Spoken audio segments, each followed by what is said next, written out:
Chapter 30, Hoover's Hit, late March 2003. On March 29th, we had a funeral to go to. Daniel Hoover Saber had been shot through the forehead on March 22nd. He'd been killed in the parking lot of Bridges' Last Laugh, a Phoenix bar surrounded by his brothers who conveniently and ludicrously didn't see a thing.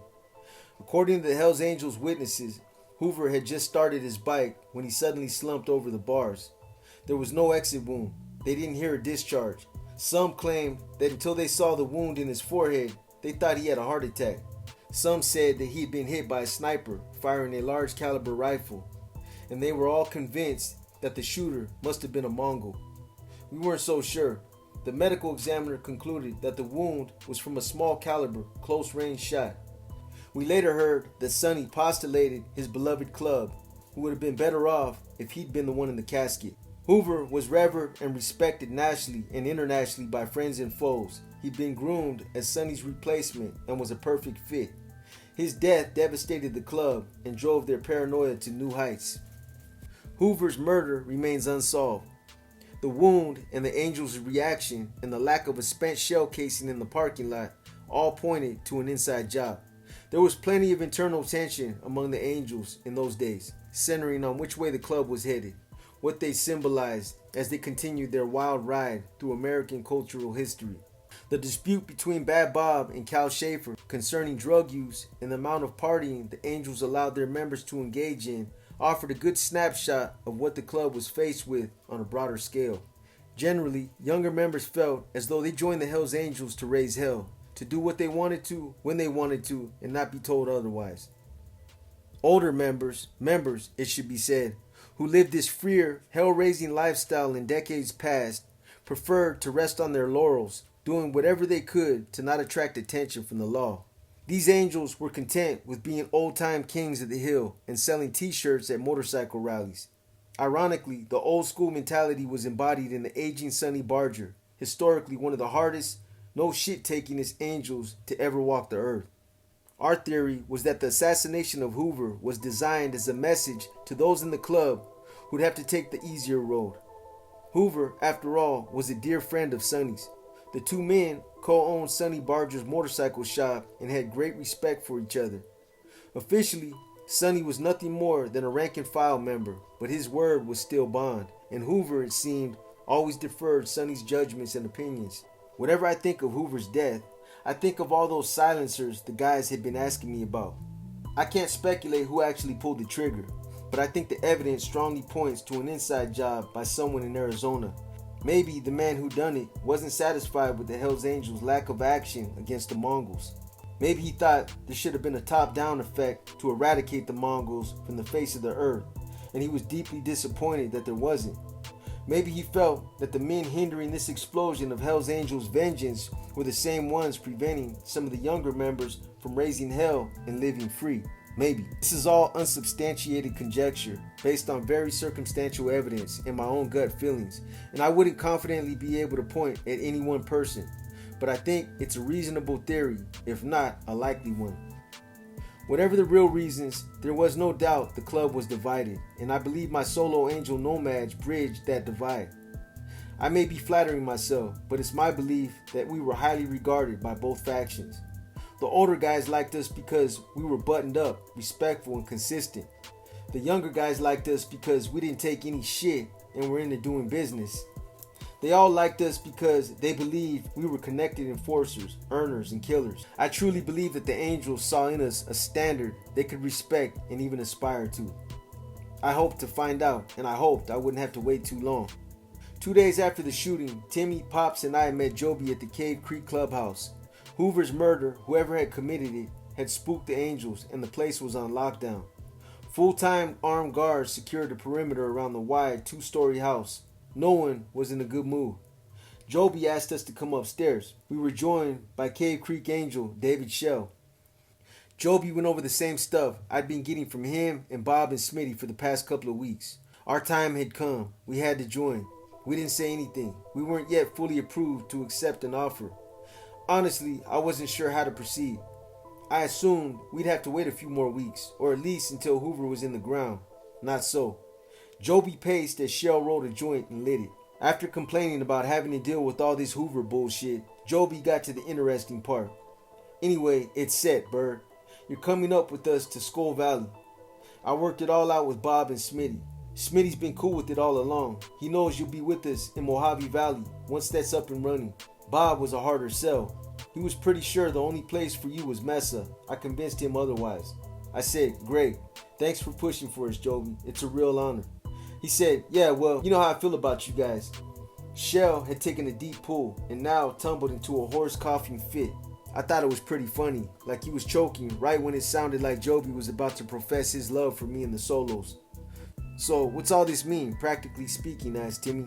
Practically, it means you gotta come to Skull Valley, next church meeting, all of you. You're gonna be under Joey, Pops will be under me, and Bird will be under Bobby.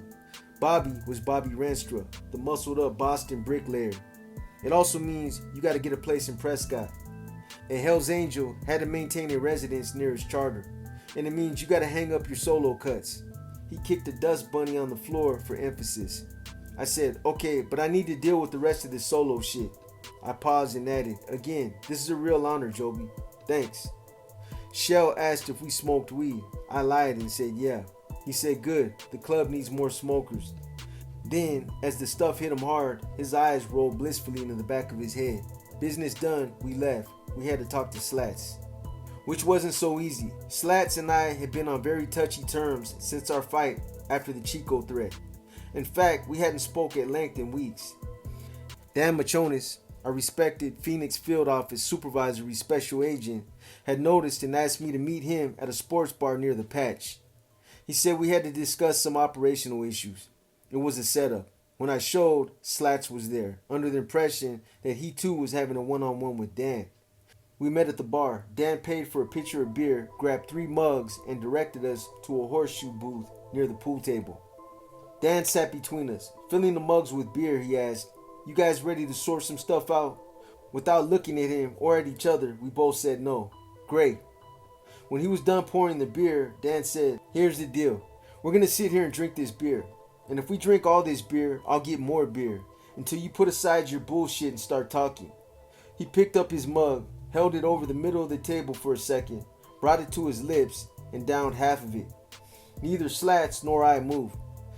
Dan put down his mug, wiped away a frothy mustache with the back of his hand and said, drink, that's an order. We waited a couple more minutes. I think I moved first. Maybe it was Slats. The other followed almost immediately. We picked up our beers and each downed them in a few gulps. Dan poured out the next round. Midway through the third pitcher, we started to talk. I said, I know you're under a lot of pressure.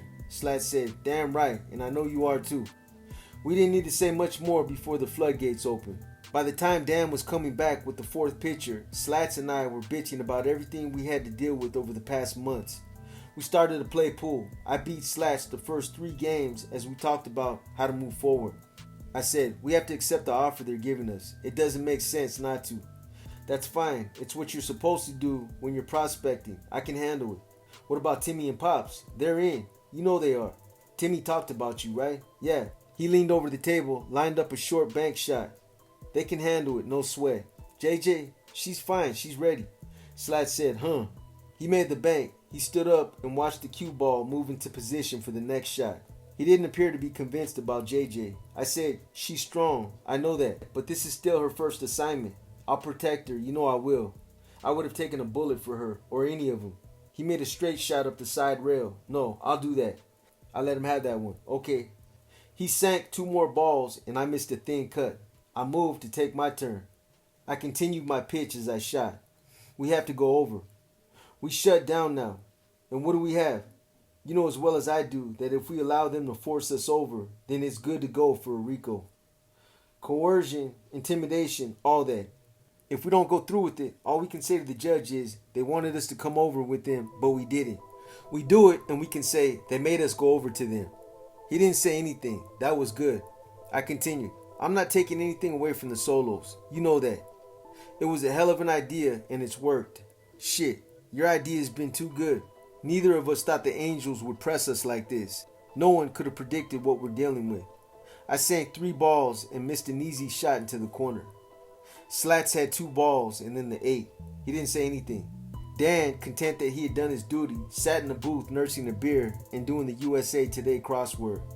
Slats made a tight shot, squeezing his ball between a rail and one of my balls.